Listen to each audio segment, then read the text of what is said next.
India Pak വെടിനിർത്തൽ ധാരണയ്ക്ക് പിന്നാലെ ഡൽഹിയിൽ പ്രധാനമന്ത്രിയുടെ അധ്യക്ഷതയിൽ നിർണായക യോഗം. പ്രതിരോധ മന്ത്രി രാജ്നാഥ് സിംഗ്, ദേശീയ സുരക്ഷാ ഉപദേഷ്ടാവ് അജിത് ഡോവൽ, സംയുക്ത സൈനിക മേധാവി, 3 സേനാ തലവന്മാർ ഉൾപ്പെടെ യോഗത്തിൽ പങ്കെടുക്കുന്നുണ്ട്. അതിനിടെ ലക്നൌവിലെ ബ്രഹ്മോസ് എയറോസ്പേസ് പ്രൊഡക്ഷൻ യൂണിറ്റ് പ്രതിരോധ മന്ത്രി ഉദ്ഘാടനം ചെയ്യും. ആർ അച്യുതൻ വിശദാംശങ്ങളുമായി.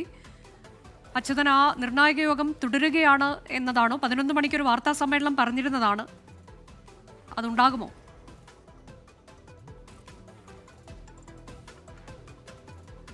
അനുജ, ഏതാണ്ട് 11 മണിയോട് കൂടിയാണ് പ്രധാനമന്ത്രി നരേന്ദ്രമോദിയുടെ ഡൽഹിയിലെ ഔദ്യോഗിക വസതിയിൽ ഇത്തരമൊരു യോഗം ഇപ്പോൾ ആരംഭിച്ചിരിക്കുന്നത്. അതിൽ പ്രതിരോധ മന്ത്രി രാജ്നാഥ് സിംഗ്, സംയുക്ത സൈനിക മേധാവി അനിൽ ചൗഹാൻ, 3 സേനാ മേധാവിമാരും ദേശീയ സുരക്ഷാ ഉപദേഷ്ടാവ് അജിത് ഡോവലുമാണ് പങ്കെടുക്കുന്നത്. ഈ വെടിനിർത്തൽ ധാരണ ഇന്നലെ ഇരു രാജ്യങ്ങൾക്കിടയിൽ നിലവിൽ വന്നതിന് പിന്നാലെ പ്രധാനമന്ത്രിയുടെ അധ്യക്ഷതയിൽ ചേരുന്ന ആദ്യ യോഗം കൂടിയാണ്.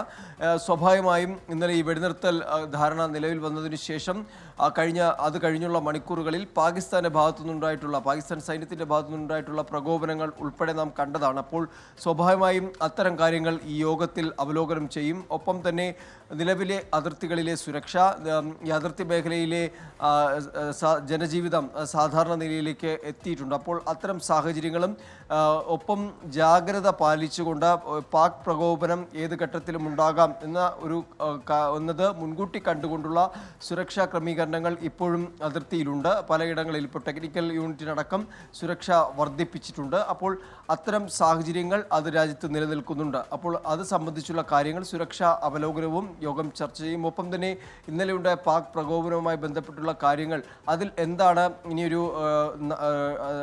തുടർ നീക്കങ്ങൾ ഇന്ത്യയുടെ ഭാഗത്തുനിന്ന് ഉണ്ടാകുന്നത് സംബന്ധിച്ചുള്ള തീരുമാനങ്ങൾ കൂടി ഒരുപക്ഷേ ഈ പ്രധാനമന്ത്രിയുടെ അധ്യക്ഷതയിൽ ചേരുന്ന യോഗത്തിൽ സ്വീകരിക്കും എന്നാണ് മനസ്സിലാക്കാൻ കഴിയുന്നത്. മറ്റൊന്ന്, ഈ ലക്നൌവിലെ ബ്രഹ്മോസ് എയറോസ്പേസ് പ്രൊഡക്ഷൻ യൂണിറ്റിൻ്റെ ഉദ്ഘാടനം പ്രതിരോധ മന്ത്രി രാജ്നാഥ് സിംഗ് ഇന്ന് നിർവഹിക്കുന്നുണ്ട്. അത് 11 മണിക്കായിരുന്നു അതിൻ്റെ വിർച്വൽ ഉദ്ഘാടനം തീരുമാനിച്ചിരുന്നതെങ്കിൽ ഈ നിർണായക യോഗം ചേരുന്ന ഘട്ടത്തിൽ ഇപ്പോൾ 12 മണിക്കാണ് ഇതിൻ്റെ ഉദ്ഘാടനം ഇപ്പോൾ മാറ്റിയിരിക്കുന്നത്.